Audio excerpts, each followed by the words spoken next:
1,00,000 మంది శివభక్తులతో కలిసి మహారుద్రాక్ష పూజలో పాల్గొనండి. వెంటనే కాల్ చేసి మీ పేరును నమోదు చేసుకోండి.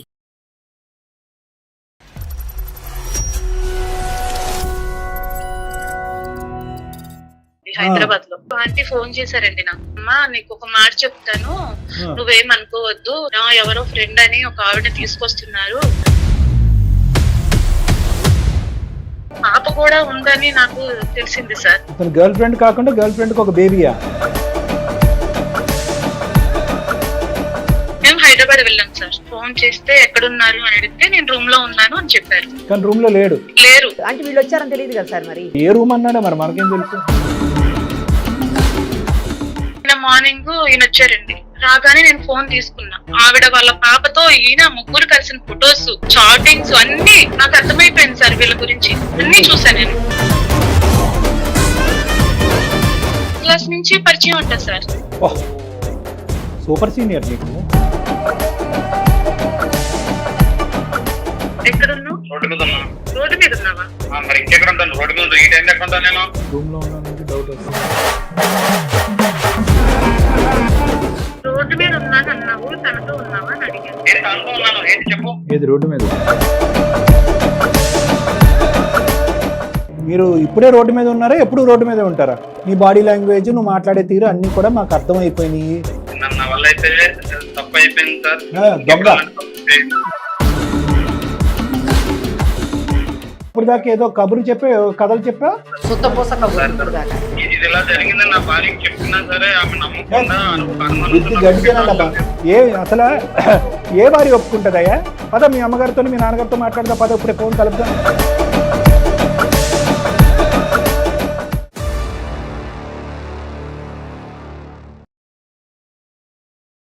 సుమన్ టీవీ అందమైన జీవితం కార్యక్రమానికి స్వాగతం. ప్రస్తుతం మనతో పాటు ఉన్నారు ప్రముఖ సైక్రాటిస్ట్ డాక్టర్ కళ్యాణ్ చక్రవర్తి గారు. డాక్టర్ గారు నమస్తే. నమస్తే మేడం. స్వాతి అని ఒక అమ్మాయి మెయిల్ చేసింది సార్ మనకు. 2 నెలల పసిపాప ఉంది తనకు. హస్బెండ్ తోటి ప్రాబ్లం అని చెప్తుంది. ఏంటి డీటెయిల్స్ నేను కూడా వెళ్ళలేదు, జస్ట్ అది చూశాను. 2 నెలల పాప ప్రాబ్లం అనగానే వెంటనే అమ్మాయికి కాల్ చేసి లైన్లోకి తీసుకుందామని డిసైడ్ అయ్యాను సార్. ఒక్కసారి అమ్మాయి 100% మేడం చేద్దాం, మాట్లాడు.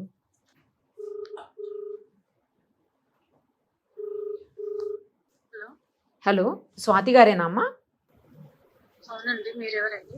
అమ్మా నేను నిరుపమ, సుమన్ టీవీ అందమైన జీవితం కార్యక్రమం నుంచి కాల్ చేస్తున్నా అమ్మా. నమస్తే అండి. నమస్తే అమ్మా. నమస్తే. మనతో పాటు డాక్టర్ కళ్యాణ్ చక్రవర్తి గారు ఉన్నారు. అసలు ఏంటి డీటెయిల్డ్గా చెప్తారా కొంచెం? డాక్టర్ గారు కూడా వింటారు. Okay madam. ఎస్. నాది అరేంజ్ మ్యారేజ్ సార్. అయితే మా అమ్మ వాళ్ళు తను ప్రైవేట్ జాబ్ చేస్తారు, వాళ్ళ డాడీ కూడా గవర్నమెంట్ ఎంప్లాయ్ అండి. మంచి సంబంధం అని మా అమ్మ వాళ్ళు పెళ్లి చేశారు. పెళ్లి ఎంతకాలం అయింది తల్లి? 1.5 year అండి. 1.5 year అయింది. నీకు 2 months ఓల్డ్ బేబీ. అతను మంచి జాబ్ అని చెప్పి మీ తల్లిదండ్రులు అరేంజ్ మ్యారేజ్ చేశారు. అవును సార్. మీరు ఉండేది హైదరాబాద్ లో? నేను ప్రెసెంట్ విజయవాడలో ఉంటున్నామండి. మా అమ్మ వాళ్ళది విజయవాడ. అమ్మాడితో ఉన్నారు కావును. అంటే బిడ్డ, చంటి బిడ్డ. మ్యారేజ్ అయిన తర్వాత 3 months హైదరాబాద్ లో తన రూమ్ లోనే ఉంచుకున్నారు. అంటే అంతలో అమ్మ వాళ్ళ ఇంటికి ఇటు అటు నడుస్తున్నాం. అంతలో ప్రెగ్నెన్సీ వచ్చిందండి. విజయవాడ వచ్చామండి, తీసుకొచ్చారు. తీసుకొచ్చిన తర్వాత ఒక 3 days 4 days నాతో ఉండి, నువ్వు ప్రెగ్నెంట్ ఉన్నావు కదా, అటు ఇటు నువ్వు జర్నీ చేయలేవు, నువ్వు ఇక్కడే ఉండు, నేను జాబ్ చేస్తూ అప్పుడప్పుడు నీ దగ్గరికి వస్తూ ఉంటా, ఫోన్ మాట్లాడతా అన్నారండి. ఓకే, అంటే నువ్వు ప్రెగ్నెంట్ కాబట్టి అటు ఇటు తిరగకూడదు. హెల్త్ బాగాలేదని ఓకే చెప్పండి. Okay okay. ఇక్కడ ఉండి అమ్మ వాళ్ళ ఇంటి దగ్గర, అత్తగారి ఇంటి దగ్గర అప్పుడప్పుడు వెళ్తూ పోతూ ఇక్కడే ఉంటున్నా అండి. ఓకే. గొడవలు అయ్యేటప్పటికి ఒక 8 months ఉందండి నాకు. 7-8 months వచ్చాయి ఇప్పుడు. అయితే ఇట్లా ఈయన ఫోన్ కాల్స్ చేయకుండా, నాతో మాట్లాడకుండా, నా దగ్గర రావటం మానేసి చాలా టార్చర్ లా అనిపించిందండి నాకు. ఎందుకంటే చాలా బాధ, ఏం చేయాలో తెలియట్లేదు. ఆయన ఫోన్ మాట్లాడట్లేదు. ప్రెగ్నెన్సీ ఉంటే పక్కనే ఉండాలి అని ఏ ఆడవాళ్ళకైనా అనిపిస్తుంది కదండి. నేను అంతకు ముందు మ్యారేజ్ అయిన తర్వాత అక్కడే ఉన్నాను కదా సార్. అక్కడ ఇంటి ఓనర్ గారు కూడా ఆంటీ చాలా మంచిదండి.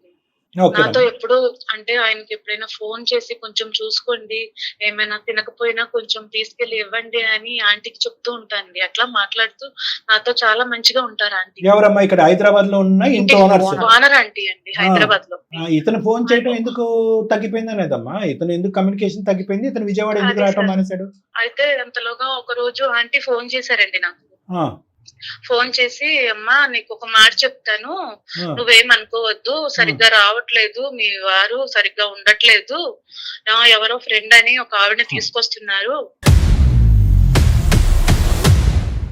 ఓకే. నేను అడిగితే మీ రిలేటివ్స్ అని చెప్పారు అని అన్నారు ఆంటీ. నేను రిలేటివ్స్ ఆంటీ భర్త పరుగు పోకూడదని చెప్పి మీరు కవర్ చేశారు. బాగా కవర్ చేశాను. నేను ఏంటంటే తనకి ఒక పాప కూడా ఉందని నాకు తెలిసింది సార్. ఏదమ్మా? ఆమె ఈయన మాట్లాడుతున్నాడు కదా, ఆమెకు ఒక పాప కూడా ఉందని తెలిసింది. ఇతను గర్ల్ ఫ్రెండ్ కాకుండా గర్ల్ ఫ్రెండ్ కి ఒక బేబీయా? అవును సార్. తనకు ఒక పాప ఉంది, తన భర్త చనిపోయాడు. ఈయనకి ఏదైనా జాబ్ కోసమని ఈమెకి అడగడానికని ఈమె ఈయన దగ్గరికి వచ్చిందండి. అది కదమ్మా, మీ జర్నీ కంటే వాళ్ళ జర్నీ ముందు ఉన్నట్టుంది కదమ్మా. ఇప్పుడు నీకు 2 నెలల బిడ్డ ప్రెగ్నెన్సీ అని చెప్పి ఇక్కడికి వచ్చావు, అతను ఇక్కడ దింపేసి జర్నీ ఎందుకు అటు ఇటు అని చెప్పి నీ మీద ఏదో సానుభూతి చూపెట్టి ఇక్కడ పెట్టేశాడు. అంటే నీ పెళ్ళప్పటి నుంచి నడుస్తుందేమో కదా ఈ కథ, పెళ్లి కంటే ముందా ఏంటి? ఏం జరిగిందంటే సార్, మా నాన్నగారితో నాన్న ఈయన చూడాలని ఉంది, ఒకసారి వెళ్ళొద్దామని మేము హైదరాబాద్ వెళ్ళాం సార్. హైదరాబాద్ వెళ్ళి రూమ్ కి వెళ్ళిన తర్వాత ఫోన్ చేశాను, ఈయన లేదని. ఫోన్ చేస్తే ఎక్కడున్నారు అని అడిగితే నేను రూమ్ లో ఉన్నాను అని చెప్పారు. కానీ రూమ్ లో లేరు. మేము రూమ్ లోనే ఉన్నాం సార్. మీరు రూమ్ లో ఉండి ఫోన్ చేస్తే నేను రూమ్ లో ఉన్నానని అన్నాడు. అంటే వీళ్ళు వచ్చారని తెలియదు కదా సార్ మరి. అదే ఎక్కడున్నాడు, ఏ రూమ్ అన్నాడో మరి మనకేం తెలుసు. ఏదో పని మీద ఉన్నారంట నాన్న, మార్నింగ్ వస్తారంట అంటే ఇంకా సరే అని మార్నింగ్ వరకు వెయిట్ చేశాను సార్. రైట్. అంటే సరేనమ్మా నేను వెళ్తాను, సరే ఉండని ఆయన వెళ్ళిపోయారు మార్నింగ్. అప్పటికి మీ పేరెంట్స్ కి ఏమీ తెలియదు, మీ నాన్నగారికి ఏ విషయం తెలియదు? లేదు సార్. ఈయన మార్నింగ్ ఈయన వచ్చారండి. రాగానే నేను ఫోన్ తీసుకున్నా. ఫోన్ తీసుకొని మొత్తం చెక్ చేస్తే ఆవిడ వాళ్ళ పాపతో ఈయన ముగ్గురు కలిసిన ఫొటోస్, చాటింగ్స్ అన్ని క్లియర్ గా నాకు అర్థమైపోయింది సార్. వీళ్ళ గురించి అన్ని చూసా నేను. ఇదంతా ఏంటంటే ఆమె మామూలుగా నా ఫ్రెండ్, ఫస్ట్ నుంచి మా ఇద్దరం చదువుకున్నాము, ఫస్ట్ నుంచి తెలుసు ఆవిడ. ఏం లేదు, ఏం లేకపోతే ఇవన్నీ కనబడుతున్నాయి, ఫొటోస్ ఉన్నాయి, చాటింగ్స్ ఉన్నాయి, ఇవన్నీ ఉన్నాయి, ఏం లేదంటే నేను ఎలా చేయాలి, ఏం చేయాలి అని అడిగాను. ఈ మామూలు ఫ్రెండ్ ఎప్పటి నుంచి మామూలు ఇస్తుంది? సారీ, ఆవిడ ఫస్ట్ క్లాస్ 10th క్లాస్ నుంచి పరిచయం ఉంటుంది సార్. సూపర్ సీనియర్ నీకు. నాకు ఇదంతా తెలీదు. తెలిసిన వాళ్ళు మంచి ఫ్యామిలీ అని చేశారు సార్. ఎవరికి తెలియదు సార్ ఈ విషయం. నేను ఎంక్వైరీ చేసుకుని లాస్ట్ కి రూమ్ దగ్గరికి వచ్చి ఆయన ఫోన్ చూస్తే అది మొత్తం నిజమని అర్థమైంది సార్. నాకు ఇప్పటి వరకు అర్థమైంది ఏంటంటే, నీకు అంతకు ముందే అనుమానం ఉంది, మీ భర్తతో పాటు మీ నాన్నగారితో పాటు ప్రెగ్నెంట్ గా ఉన్నప్పుడే విజయవాడ నుంచి ఇక్కడికి వచ్చి అతను ఫోన్ చేస్తే కనుక రూమ్ లో ఉన్నటువంటి వ్యక్తి రూమ్ లో లేడు. తర్వాత ఫోన్ తీసుకుని చెక్ చేసేటప్పటికి మొత్తం గుట్టు రట్టయింది. చైల్డ్హుడ్ ఫ్రెండ్, అతనితో అసోసియేషన్, ఆ అమ్మాయి, అంతేకాకుండా బిడ్డను ఎత్తుకుని ఫోటోలు ఇవన్నీ దొరికినాయి. ఏమన్నాడమ్మా అసలు? యూనియన్ లో నుంచి అప్పటి నుంచి పరిచయం. తనకి పాపను తీసుకొచ్చి నా దగ్గరికి పాపను తీసుకొచ్చి ఏమైనా జాబ్ తీసి చూపిమని అడిగిందే గానీ మా ఇద్దరి మధ్య ఏం లేదు, అక్కడే ఉండని చెప్పి పంపించారండి. ఇప్పుడు 2 months అండి పాపకి, అయినా సరే మారలేదు. డెలివరీకి వచ్చాడా లేదా మీ ఆయన? డెలివరీకి వచ్చి 1 day 2 day ఉండి పట్టించుకోలేదు సరిగ్గా, అట్లానే వెళ్ళిపోయారండి. ఎప్పుడైనా ఫోన్ మాట్లాడినా 1 నిమిషం మాట్లాడి పెట్టేస్తున్నారు. మారిపోయాను, మంచిగా ఉన్నాను అంటున్నారు, కానీ నాకు మాత్రం నమ్మకం లేదు సార్. మాకే లేదు. మీ వల్ల నాకు ఏమైనా పరిష్కారం దొరికిద్దని మీకు మేలు చేశాను సార్. ఈ విషయం మా అమ్మ వాళ్ళకి కూడా చెప్పలేదండి. వాళ్ళకి కూడా తెలియదు. నేను మారిపోయాను అని అంటున్నారు, కానీ ఆ నమ్మకం లేదు మేడం. నమ్మకం లేకపోవడానికి మనకి ఇక్కడ బలమైన ఆధారం ఉంది కదా. ఆంటీ గారు కూడా చెప్పినట్టున్నారుగా. ఆవిడ చెప్పి ఎంతకాలం అయిందమ్మా? ప్రెగ్నెన్సీ లో ఉన్నప్పుడు. అప్పుడా? ఓకే. ఈ మధ్యకాలంలో మళ్ళీ డెలివరీకి వెళ్ళిపోయాను కదా సార్. మారలేదు అంటే కనుక కంటిన్యూ అవుదాం అనుకుంటున్నారా, వద్దనుకుంటున్నారా? మీరే ఏదో ఒక పరిష్కారం చేయండి సార్ ప్లీజ్. రైట్. కాల్ కలపండి అమ్మా ఒకసారి ఆయనకి. Okay sir. The person you are speaking with has put your call. Hello, ఎక్కడున్నావు? రోడ్డు మీద ఉన్నా. రోడ్డు మీద ఉన్నావా? మరి ఇంకెక్కడ ఉంటాను? రోడ్డు మీద ఈ టైం ఎక్కడ ఉంటాను నేను? రూమ్ లో ఉన్నానంటే డౌట్ వస్తుంది. అదే ఎక్కడున్నావు చెప్పొచ్చు కదా. రోడ్డు మీద ఉన్నాను అమ్మా, నీకు ప్రతిసారి చెప్పాలంటే చెప్పు. ఎందుకు ఫోన్ చేసి చెప్పు. ఏ గొడవ లేదు, రోడ్డు మీద ఉన్నాను. తనతో ఉన్నావా? నీకేమైనా పిచ్చా? ఎవరితో? తనెవరు? తనతో ఏంటి? ఆమె మీ ఫ్రెండ్ ఉంది కదా, ఆమెతో ఉన్నావా? నువ్వు ఏం మాట్లాడుతున్నా నీకు అర్థమవుతుందా? ఏదో చాటింగ్ చూస్తానని చెప్పి ఇంకెప్పుడు ఆమెతో కాబట్టి పని చేస్తానంటే నేనేమని రోడ్డు మీద ఉన్నాను అన్నావు, తనతో ఉన్నావా అని అడిగాను. నేను తనతో ఉన్నాను, ఏంటి చెప్పు. ఓ ఏది రోడ్డు మీదే? శివ గారు, ఎవరు? నేను నిరుపమ, సుమన్ టీవీ అందమైన జీవితం కార్యక్రమం నుంచి. నేను అలాగే నాతో పాటు డాక్టర్ కళ్యాణ్ చక్రవర్తి గారు కూడా ఉన్నారు.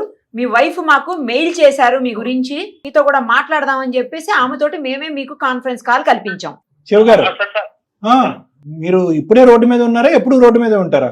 సార్ సార్ అంటే అలా కాదు, మీ సమాధానం నాకు అర్థం కావట్లేదు. రోడ్డు మీద ఉన్నాను అంటే కనుక ఆఫీస్కి వెళ్తున్నానో, దారిలో ఉన్నానో, లేదంటే ఇంటికి వస్తున్నానో ఏదో అలా చెప్పాలి. కానీ రోడ్డు మీద ఉన్నానంటే అసలు ఆ అమ్మాయికి ఒక భయంకరమైనటువంటి అనుమానం క్రియేట్ అయింది. ఏ భార్యకి తన జీవితాంతం పెళ్లి ఎంతకాలం నిలిస్తే అంతకాలం రాకూడనటువంటి ఒక అభద్రత క్రియేట్ అయింది. అభద్రత క్లియర్ చేయవలసిన బాధ్యత మీదుగా మీరు అంత రోడ్డు మీద ఉన్నాను అలాంటి అలా సార్ భార్య అంటే ఫోన్ చేస్తారు సార్, ఏదో ఒక వర్కింగ్ టైం ఉంటది, ఈవినింగ్ చేస్తారు, నైట్ చేస్తారు, ఎర్లీ మార్నింగ్ చేస్తారు, ఎప్పుడు పడితే అప్పుడు చేస్తుంటది నా భార్య. హస్బెండ్ అంటే ఎప్పుడైనా ఫోన్స్ చేసుకుంటారు, ఎప్పుడైనా మాట్లాడుకుంటారు. ఈ టైంలో మాట్లాడుకోవాలి, ఈ టైంలో కాల్ చేసుకోవాలి, ఈ టైంలోనే ఫోన్ రావాలని ఏమన్నా లెక్కలు ఉంటాయా ఏంటి? నాకు అర్థం కాలే. మేడం వర్క్ లో కూడా ఉంటాం కదా మేడం, ఇప్పుడు సాయంత్రం 6 తర్వాత వర్క్ అయిపోతుంది మేడం. సంతోషించు, నిమిషానికి ఒకసారి వీడియో కాల్ లో చేయలేదు. అవన్నీ కాదు తమ్ముడు, అవన్నీ పక్కన పెట్టి శివ. టైమింగ్స్ ఉంటాయా పెళ్ళాలి, 3 పెళ్ళాలి ఫోన్లకి? శివ, ఒక్కటి నువ్వు చూపెట్టిన సినిమా తర్వాత ఆ అమ్మాయి రెండో భాగం మొదలు పెట్టింది. నువ్వు చూపెట్టలేదా సినిమా అమ్మాయికి? అసలు నువ్వు ఆ అమ్మాయి ప్రెగ్నెన్సీగా ఉన్నప్పుడు జరిగినటువంటి కథ ఏంటి? నీ సో కాల్డ్ ఆలమ్ని ఫ్రెండ్ తోని, స్కూల్ ఫ్రెండ్ తో ఏంటి మీ ఇద్దరి మధ్యన జరిగినటువంటి వ్యవహారం? అమ్మాయి ఎవరు అసలు? ఎందుకు అన్నిసార్లు రూమ్ కి వచ్చింది? సార్ ఆమెకి నాకు ఎలాంటి సంబంధం లేదు సార్. చిన్నప్పుడు 10th క్లాస్ చదువుకున్న అమ్మాయి చాలా సంవత్సరాల తర్వాత నా నెంబర్ తీసుకుని వేరే ఫ్రెండ్ దగ్గర ఫోన్ చేసింది సార్. నా భర్త చనిపోయాడు, నా భర్త ఇదయ్యాడు, నాకు జాబ్ కావాలి, నువ్వు హైదరాబాద్ లో ఉంటున్నావు కదా, జాబ్ ఇప్పించగలుగుతావా, నాకు చిన్న కూతురు కూడా ఉందని చెప్పింది సార్. ఫోటోస్ చాటింగ్ ఏంటి మరి? వాన లాంటి కూడా వస్తూ పోతూ ఉందని చెప్పింది కదా బాబు. జాబ్ కావాలంటే ఒక మగవాడు ఒంటరిగా ఉన్నప్పుడు పిల్లని ఎత్తుకుని అన్నిసార్లు వస్తది. ఎవరన్నా ఆడపిల్ల చాటింగ్లు చూడలేదా నీ భార్య? ఇంక వేరే ఫోన్ కాల్స్ చూడలేదా? ఎందుకు జాబ్ కావాలంటే రూమ్ ఏం లేదు సార్. మరి మీ రూమ్ కి అన్నిసార్లు ఎందుకు వచ్చింది సార్ ఇప్పుడు వచ్చినట్టునే జాబ్ అయిపోతుంది మేడం. ఆమె ఒకసారి వచ్చింది, ఫోన్ లో మాట్లాడొచ్చు కదా, సరే ఇంటర్వ్యూకి అటెండ్ అవ్వాలన్నట్టు చెప్తే ఫోన్ లో మాట్లాడుకోవచ్చు కదా. లాంగ్ నుంచి వస్తుంది కదా మ్యామ్. అదే శివ గారు, ఫోన్ లో మాట్లాడుకుంటే అయిపోద్ది కదా, దానికి రూమ్ కి ఎందుకు ప్రతిసారి రావటం? ఏమయ్యా, కమ్యూనికేషన్ ఎందుకు తగ్గింది? నువ్వు అక్కడికి వెళ్ళటం ఎందుకు తగ్గింది? ఆ అమ్మాయిని వెనక్కి తీసుకురావటం ఎందుకు తగ్గింది? అవి చెప్పండి. నేను కొంచెం జాబ్ వర్క్ లో కొంచెం బిజీ అయ్యి కొంచెం తక్కువ మాట్లాడినా సార్, అంతకన్నా ఏం లేదు సార్. సరే, ఇవన్నీ కాదు, నీ వర్క్ మేము ఎక్కడ చూసామయ్యా? ఇవన్నీ పక్కన పెట్టు. మెసేజెస్ ఏంటి, ఫోన్ కాల్స్ ఏంటి, ఆ అమ్మాయి చేతిలో ఉన్న బిడ్డ ఎవరు బిడ్డ? తనైతే నా 10th క్లాస్ ఫ్రెండ్ సార్. నాకు జాబ్ నెతకవా, నాకు ఒక కూతురు పుట్టింది, నా పరిస్థితి బాగాలేదంటే సరే అని చెప్పేసి నేను మాట్లాడి జాబ్ ఇప్పించడం మాత్రమే జరిగింది సార్. నీ జీవితంలో మీ భార్య కాకుండా వేరే స్త్రీ ఉందా లేదా? ఉంటే గింటే కనుక ఎంత పర్సంటేజ్ ఉంది? ఆ అమ్మాయి చేతిలో ఉన్నటువంటి బిడ్డ నీ బిడ్డ కాదా? ఇలాంటి ప్రశ్నలకు అన్ని స్ట్రైట్ ఫార్వర్డ్ గా సమాధానం చెప్పు. సార్ అలాంటిది ఏం లేదు సార్. బాబు, శివ నువ్వు నీళ్లు నవలద్దు. ఒకటి, నీ బాడీ లాంగ్వేజ్, నువ్వు మాట్లాడే తీరు అన్ని కూడా మాకు అర్థం అయిపోయినాయి. ఏమీ లేకుండా ఆ అమ్మాయి ఒక మెంటల్ది ఏదో సృష్టించుకుంటే కలగంటుంది అనేది కాదు. నీ కమ్యూనికేషన్ తగ్గిపోవటానికి ఒక కారణం ఉంది. మీ ఆవిడ్ని ప్రత్యేకంగా వచ్చి ఇక్కడే ఉండి నువ్వు హైదరాబాద్ నుంచి విజయవాడ రాకుండా రూములు మారుస్తూ ఆ అమ్మాయి రూమ్కి వచ్చినా కూడా నేను రూమ్లోనే ఉన్నానని అబద్ధం ఆడేసి మెసేజ్లు ఇవన్నీ కనిపించిన తర్వాత ఏమీ లేదు సార్ అంటే శుభ్రంగా కడుపు నిండా బిర్యానీ తినేసి ఇప్పుడు చేయి కడుక్కుంటూ వెళ్ళిపోతున్నావు డబ్బులు కట్టకుండా హోటల్లోంచి. నువ్వు అలా కాదు, నేను చెప్పేది క్లియర్ కట్గా విను. ఇప్పటి వరకు నీ భార్య చాలా అమాయకురాలు, చాలా ఇన్నోసెంట్. ఆ అమ్మాయి చాలా డెలికేట్గా డీల్ చేసింది. ఎందుకు డెలికేట్గా డీల్ చేసింది అంటే కేవలం ఈ పెళ్లి నీ పరువు పోకూడదని చెప్పి. ఇప్పటికీ కూడా అది బంధం, ప్రేమ అంటే అది ఇప్పటికి కూడా మొగుడిని కాపాడుకుంటుంది. ఇదే ఇంకో అమ్మాయి అయితే కనుక 10 నిమిషాల్లో పంచాయతీ పెట్టి 100 మందిని కూర్చోబెట్టి నీ బట్టలు ఉడదీస్తుండేది. తప్పుగా అనుకోద్దు నేను ఇలా మాట్లాడుతున్నానని చెప్పి. నువ్వు ఉన్నది ఉన్నట్టుగా ఒప్పుకో. లేదంటే కనుక ఆ అమ్మాయి ద్వారా మేము పేరెంట్స్ అందరినీ పిలిపించి మొత్తం పంచాయతీ పెట్టిస్తాం. ఈ అబ్బాయి పేరెంట్స్ కూడా పిలవాలి సార్. అంతా ఇరువైపుల పేరెంట్స్ మొత్తం అంతా వస్తుంది. అప్పుడు నువ్వు ఎవరికి ఏ కాకమ్మ కబుర్లు చెప్దాం అనుకున్నావో నీ ఇష్టం. నా వల్ల అయితే తప్పు అయిపోయింది సార్. దొంగ ఇప్పుడు చెప్తున్నాడు చిలిపి సార్. దొంగ లేదన్నావు ఇప్పుడు దాకా, ఏదో కబురు చెప్పే కథలు చెప్పా ఏమీ లేదని. శుద్ధపూస కబుర్లు ఇప్పుడు దాకా. చిన్న తప్ప పెద్ద తప్ప, ఇప్పుడు ఆన్ గోయింగ్ తప్ప పాస్ట్ తప్ప, ఇప్పుడు నడుస్తుందా కదా? సార్ ఏదో నా వల్ల ఒక ప్రమాదం లాంటిది జరిగిపోయింది సార్. ప్రమాదం? ఎవరికి ప్రమాదం? అమ్మాయికి ప్రమాదం? నీ వాళ్ళ పెళ్ళానికి ప్రమాదం. ఎవరికే ప్రమాదం? నీ సుఖం అమ్మాయికి ప్రమాదం. మంచి మసాలా కథ నడిపించావుగా బ్యాక్గ్రౌండ్ నుంచి, ఎంతకాలం బట్టి నడిచింది అది? సార్ ఈ అనుమానంతో నా భార్య చచ్చిపోతుంది సార్. నేను ఇంకెలాంటి సపోర్ట్ చేయనని కూడా అమ్మాయికి చెప్పాను సార్. మీరేదో చేసి భార్యకి నచ్చ చెప్పాలి సార్. అలా కదయ్యా, నువ్వు తప్పు చేశానని ఒప్పుకున్నావు. ఇప్పుడు ఎంత పర్సెంటేజ్ తప్పు? ఇప్పుడు వరకు అయితే కనుక అదేం లేదు సార్. ఉద్యోగం గురించి వచ్చినటువంటి ఒక స్త్రీకి ఆపద్బాంధవుడులా కాపాడానని కబుర్లు చెప్పావు. ఇప్పుడేమో చిన్న తప్పు అని అంటున్నావు. ఇప్పుడేమో వచ్చి తెలియనటువంటి అనుకోనటువంటి క్షణాలు అంటున్నావు. నీవేం క్షణాల స్టోరీలా లేవు, ఇవి సంవత్సరాల స్టోరీలా ఉంది. ఆ అమ్మాయి మైండ్లో అనవసరమైనటువంటి ఆలోచన పెట్టడం కాదు, బిడ్డ పుట్టిన తర్వాత కూడా నువ్వు ఇంత డ్రామా ఆడుతున్నావు అంటే కనుక ఖచ్చితంగా దీని వెనకట్ల బలమైనటువంటి కథ ఉందన్నట్టే మేము అనుకున్నాం. ఆ కథ ఇప్పుడు నిజమైందని మాకు అనిపిస్తుంది. ఇప్పటికైనా నువ్వు నిజాలు ఒప్పుకుని ఇప్పుడు జరుగుతుందా, జరిగిపోయినటువంటి కథ గురించి చెప్తున్నావు అన్నది ఇప్పటికైనా బహిరంగంగా పబ్లిక్ గా ఒప్పుకో. అయిపోయిందా? ఇంకా చేస్తూనే ఉన్నారా? లేదు సార్, ఇప్పుడు ఏం లేదు సార్. అమ్మాయి తన ఊరు వెళ్ళిపోయింది సార్. ఇప్పుడు నేను ఒక్కనే ఉన్నాను సార్. అలాంటిది ఏమీ జరగట్లేదు సార్. మరి బిడ్డ ఎవరు బిడ్డ? ఆ అమ్మాయి బిడ్డను ఎత్తుకుని ఫోటో తీసుకున్నారు కదా, గ్రూప్ ఫోటో పిక్నిక్ లో. బిడ్డకి నాకు ఆ బిడ్డకి ఏం సంబంధం లేదు సార్. మరి ఎవరికి సంబంధం ఉంది ఆ బిడ్డకి? ఆ బిడ్డ నా బిడ్డ కాదు సార్, వాళ్ళు పుట్టిన బిడ్డే సార్. వాళ్ళు కాకపోతే ఆ అమ్మాయి జాబ్ కి మాత్రం హైదరాబాద్ రావడం మాత్రం నిజం సార్. నాతోనే ఉన్నది, నాతో ఇదైంది. బిడ్డతో సంబంధం ఏం లేదు కానీ రూమ్ లో మాత్రం నీతో పాటు ఉంది ఉద్యోగం గురించి. అదొకటే నీ తప్పు. దానికి మించి మేము ఇంకా వేరేది ఏమీ ఊహించుకోకూడదు. అంతేనా? జరిగింది సార్. ఇది ఇలా జరిగిందని నా భార్యకి చెప్పినా సరే ఆమె నమ్మకుండా బుద్ధి గడిచేనా కదా? అసలు ఏ భార్య ఒప్పుకుంటదయ్యా? పద మీ అమ్మగారితో మీ నాన్నగారితో మాట్లాడతా, పద ఇప్పుడే ఫోన్ కలుపుదాం. ఏ భార్య ఒప్పుకుంటదయ్యా? ఇంత జరిగిన తర్వాత అమ్మాయి ఏదో పిచ్చిది, నువ్వు ఫోన్ మాట్లాడటం తగ్గించేయటం వల్ల లేనిపోయిన అనుమానాలన్నీ పెట్టుకుంది. సహజంగా ప్రెగ్నెన్సీలో ఉన్న లేడీస్కి ఇన్సెక్యూరిటీస్ ఉంటాయి అనుకున్నావు. నువ్వు ఆ అమ్మాయిని ఎండగట్టేసావు. ఫోన్ లేవు, మెసేజ్లు లేవు, వచ్చి పలకరించడాలు లేవు, ఏమీ లేవు. ప్లస్ నువ్వు అక్కడ జల్సాలు చేసుకుంటున్నావు. ఇంతకు మించి ఏం కావాలయ్యా ఒక ప్రెగ్నెంట్ లేడీకి, బిడ్డను కనేటటువంటి ఒక లేడీకి? సార్ నా వల్ల జరిగింది ఒకసారి జరిగింది. ఎవరు లెక్క పెట్టాడు? ఆ కిటికీలో చూసి మేము లెక్కెట్టాం అనుకుంటున్నావు? ఒకసారి 2 సార్లు 3 సార్లు అని చెప్పి ఏం మాట్లాడుతున్నావు? ఒకసారి ఏంటి 2 సార్లు ఏంటి? గట్టిగా బెదిరించేటప్పుడు ఒకసారి తప్పు తప్పే కదా, ఒకసారి అయినా 100 సార్లు అయినా. నా వల్ల జరిగింది తప్పు, అది ఆల్రెడీ నా భార్యకి చెప్పాను సార్. కానీ అమ్మాయి అదే ఉంది, అదే ఊకే జరుగుతుంది. అదే ఉంటది, టైం పడుతుంది. అదే ఉంటది, టైం పడుతుంది. నువ్వు అనవసరంగా నేను వెనకేసుకుని రావద్దు. ఆ అమ్మాయి ఎన్ని ప్రశ్నలు అడిగినా సమాధానం చెప్పడం అనేది నీ బాధ్యత. నేను రోడ్డు మీద ఉన్నాను, నువ్వెవరు, నీకేంటి అని అడిగే హక్కు నీకు లేదు. నువ్వు తప్పు చేసావు, మేము బెదిరించి భయపెడితేనే నువ్వు తప్పు ఒప్పుకున్నావు.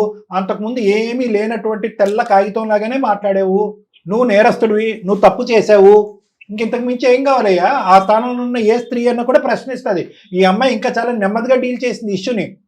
10 మందిని కూర్చుని కూడా చెప్పలేదు. 10 మందిని కూర్చుని చెంప చెల్లు అనిపిస్తే ఏం చేస్తుండేవాడు? ఆడవాళ్ళని ప్రెగ్నెన్సీ వచ్చాకనే పుట్టింటికి పంపించేది ఈ కారణం గురించా? ఇలా అయితే కాపురాలు ఏమి ఉండవు. నిజాయితీ ఉండాలయ్యా, భక్తి భయం ఉండాలి. గాడి గుడ్డేం కాదు. ఆ అమ్మాయి ఊరెళ్ళిపోయి ఎంతకాలం అయింది? ఆ అమ్మాయికి నమ్మకం రావాలంటే కేవలం మేము భరోసా ఇస్తే, నమ్మకం వస్తే కనుక మేము కూడా అమ్మాయిని మోసం చేసినట్టు అవుతుంది. అది మాకు ఇష్టం లేదు. మేము నీ మీద పూర్తి స్థాయి ఎంక్వైరీ అనేటటువంటి చేపిద్దాం మేడం. ఆ తర్వాత ఆ హిస్టరీ, ఆ డేటా అంతా కూడా అమ్మాయి కళ్ళెదురుకుంటూ పెడతాం. నచ్చితే అమ్మాయి కంటిన్యూ అవుతుంది, లేదంటే లేదు. నువ్వు రెడీ ఆ టెస్ట్కి? నువ్వు నిజాయితీగా మాట్లాడుతున్నావా? టెస్ట్ చేసిన తర్వాత, టెస్ట్ అంటే కనుక మేము చేసేటటువంటి ఎంక్వైరీ చేసిన తర్వాత వేరే నిజాలు బయటకు వస్తే కనుక అది క్షమించరానటువంటి నేరం. ఆ అమ్మాయి తీసుకోవాల్సిన స్టెప్స్ అన్ని ఆ అమ్మాయి తీసుకుంటది. నీ నిజాయితీ నిరూపించుకోవడానికి రెడీగా ఉన్నావా? ఆ ఏదో పని చేసిన తర్వాత నిజాయితీ గురించి నేను మాట్లాడుతున్నా. అమ్మ, నీ భర్త మాటలు నీకు నమ్మశక్యంగా అనిపిస్తుందా లేదా? రైట్. అందు గురించే నేను ఇందాక ఆ మాట కూడా అన్నాను. మాకు తెలిసినటువంటి లీడ్స్ బట్టి మేము కొన్ని ఎంక్వైరీస్ చేసుకుంటాము. ఆ ఎవిడెన్స్ అంతా నీ ఎదురుగుంటా పెడతాము. ఆ తర్వాత అతనితో కంటిన్యూ చేయాలా, ఉండకూడదా, పెద్దల పంచాయతీ చేయాలా, అవన్నీ ఆ నిర్ణయం నువ్వు తీసుకో. ఒక పెద్ద దిక్క మా దగ్గరికి వచ్చావు, మీ అమ్మ నాన్నని అందరినీ పక్కన పెట్టి నిరుపమ మేడం గురించి నా గురించి వచ్చావు. అలాంటప్పుడు మేము తూతూ మంత్రంగా ఏదో కలిపేస్తే పోతుంది అన్నట్టుగా అమ్మ అదిగో అమ్మ మారేను అంటున్నాడు అని చెప్తే కనుక అది హాస్యాస్పదంగా ఉంటుంది, వింటానికి కూడా బాగాలేదు. కాబట్టి నీకు 110% గ్యారంటీ ఇవ్వడం గురించి మేము ఇంకొక అడుగు ముందేస్తున్నాం. ఎక్కడో నాకు అనిపించింది ఇదేదో తెలియకనటువంటి ఒక తప్పిదం జరిగింది, తర్వాత తప్పు కంటిన్యూ చేయలేదు అన్నట్టే నాకు అనిపిస్తుంది. కానీ నిన్నటి మొన్నటి వరకు బిడ్డ కన్నా తర్వాత బిడ్డను చూడటానికి కూడా అతని మనసు ఒప్పలేదు అంటే కనుక మళ్ళీ నాకు క్వశ్చన్ మార్క్స్ వస్తున్నాయి. కాబట్టి నాకు క్వశ్చన్ మార్క్ వస్తుంది కాబట్టి నీ మైండ్లో ఉన్న క్వశ్చన్ మార్క్ తీసే బాధ్యత కూడా నాదే, నా మైండ్లో ఉండే క్లారిటీ తెచ్చుకోవాల్సిన బాధ్యత నాదే. కాబట్టి ఒక అడుగు ముందుకేసి కొద్దిగా ఎంక్వైరీ చేద్దాం. చాలా థ్యాంక్ యూ సార్. అది ఇప్పుడు రుణపడి ఉంటారు సార్. రైట్ అమ్మా. బాబు ఎవరు శివ?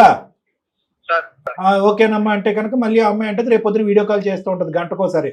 కాబట్టి నీ మంచికే మేము ఏం చేస్తున్నాం అంటే మొత్తం నీతో సంబంధం లేకుండా కొంత డేటా అనాలిసిస్ చేసుకుని ఎవిడెన్స్లు సంపాదించిన ఆ అమ్మాయి దగ్గర. అప్పుడు ఆ అమ్మాయి హ్యాపీగా ఫీల్ అయింది అనుకోండి, నీ ప్రయాణం కూడా సాఫీగా ముందుకెళ్ళిపోతుంది.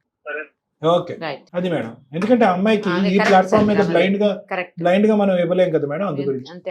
ఎందుకంటే నసుకుతున్నాడు మేడం. భరోసా ఉండే మనిషికి చాలా గట్టిగా మాట్లాడుతుంది. ఎస్ సార్ నేను తప్పు జరిగింది, ఇక ముందు నేను చేయట్లేదు, మీరు ఏం చేసుకుంటే చేసుకోండి, అన్నిటికీ నేను రెడీ అన్నట్టు అనాలి కదా మేడం, అనట్లేదు. సో మనం అమ్మాయికి బ్లైండ్ ఫెయిత్ ఇవ్వలేము. సో కాబట్టి కరెక్ట్, 100% కరెక్ట్ డెసిషన్ సార్ మీది. Thank you so much.